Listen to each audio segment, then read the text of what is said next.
कुछ नहीं, हमारे प्रीतम का नाम, हमारे प्रीतम का मंत्र, हमारे प्रीतम की लीला चरित्र वाणी, ये हमें जुड़े रहना है।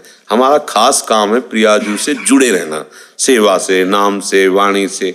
अच्छा, कहीं मन न लगे तो आजकल मोबाइल सिस्टम है, नाम कीर्तन चला लिया, सत्संग चला लिया, पोछा लगा रही, सोनी लगा रही, रसोई बना, ये भजन ही तो हो रहा है। भजन से अलग मत समझो उसे। हम तो प्राय कहते हैं कि गृहस्थी में ज्यादा माला पर ध्यान नहीं देना चाहिए।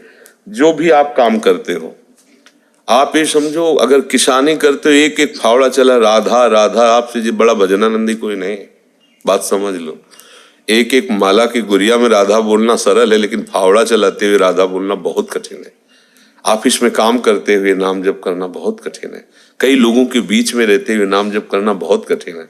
तो आपका जो गृहस्थी धर्म का साधन है वो ज्यादा बैठने वाला नहीं है कि आप पद्मासन लगा, ये योगियों का काम, निवृत्ति मार्ग का। और ठीक वही गति आपको मिलेगी, क्योंकि योगियों का भरण पोषण भी गृहस्थी से ही होता है।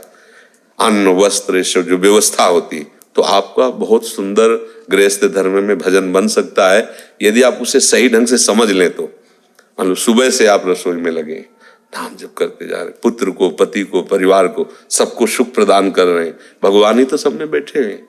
अब अभी हट करके कि ना हम तो दीक्षा ले लिए, अब हमारा तो भाई मंत्र पूरा होगा तभी चाय बनेगी, तो कलह हो जाएगी, अशांति हो जाएगी। तो भजन का फल अशांति होता है क्या? तो इसका मतलब आपकी त्रुटि है कहीं।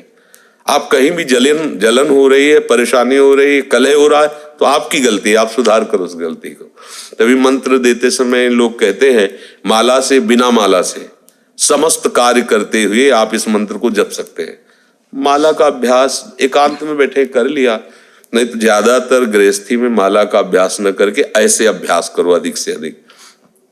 अब रोटी बनाना, माला कैसे ले?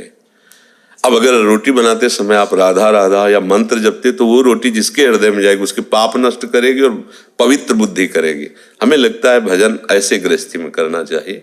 हाँ, नाम गुण कीर्तन करते, मन ऐसे नहीं लग रहा है तो कोई ध्वनि ले लो, राधा राधा राधा राधा, और इसका ऐसा स्वभाव मन का, जैसे इसकी मन पसंद कोई ध्वनि ले लो। इसीलिए हम कुछ देर के लिए छूट देते हैं, वो जब श्रृंगार आरती हो जाती है कि ठीक है आप किसी भी ध्वनि में, गाने की ध्वनि में राधा नाम, कि संसारी आदमी गाने में रुचि रखता है तो उस गाने में भी राधा नाम हो सकता है, इसलिए हम उसकी स्वीकृति की कि आप इसको डालिए। तो जैसे मान लो किसी का अमुक फिल्म का गाना अच्छा लगता है तो उसी गाना की ध्वनि में राधा नाम सुनिए आप और उसी को गुनगुनाइए, तो आपका भजन बन जाएगा, क्योंकि आपको गाने में रहती तो लोग गाने में लो।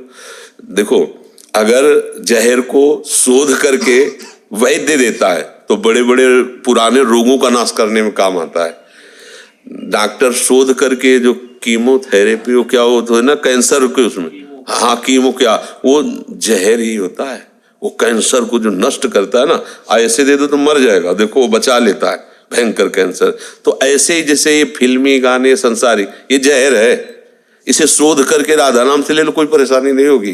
राधा इन किन प्रकार कैसे भी राधा नाम, तो बड़ा तो कलयुग का कृपा प्रसाद है कि आप कहीं भी बैठे सुन सकते हो।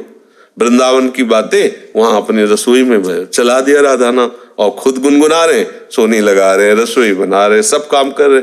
बढ़िया भजन गृहस्थी का है।